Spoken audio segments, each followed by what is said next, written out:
Non, mais c'est une belle démarche. Voilà. Allons-y. Moi? Voilà. La fierté de l'engagement de la jeunesse et la fierté de voir des jeunes femmes qui revendiquent d'avoir une voix dans la société. Alors ça, c'est ce qui m'a amenée à faire des travaux de recherche en sciences du climat. J'ai passé beaucoup de temps quand j'étais enfant à rêver en regardant les nuages. Et les nuages, ils sont formidables.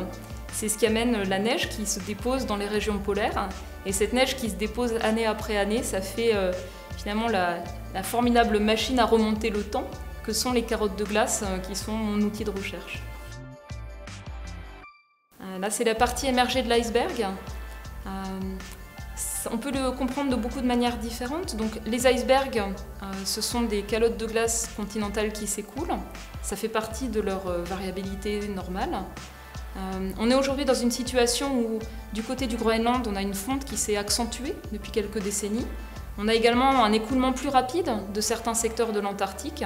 C'est à l'origine d'une accélération de la montée du niveau des mers. Et notre plus grande incertitude sur les évolutions à venir, c'est ce que l'Antarctique va contribuer en termes éventuellement d'instabilité rapide.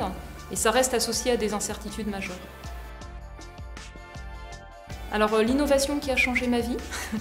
Donc je me déplace entre mon domicile et mon lieu de travail à travers un dénivelé de 150 mètres descente et montée matin et soir, avec un vélo électrique, et je précise que le moteur électrique transforme l'effort ou la souffrance en plaisir, c'est-à-dire on est à l'heure, indépendamment des embouteillages ou autres, et ensuite on a une petite bulle de méditation avant d'aller au travail et en revenant.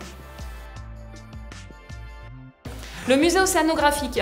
Alors je dois dire que je suis venue ici enfant, j'étais en camping avec mes parents, je pense du côté d'Antibes, et moi j'avais fait, comme je l'expliquais avant, masque et tuba en Bretagne Nord toutes mes vacances, et je me souviens de cet émerveillement de voir la faune des océans tropicaux, à me dire que j'étais vraiment passée à côté de quelque chose en Bretagne Nord.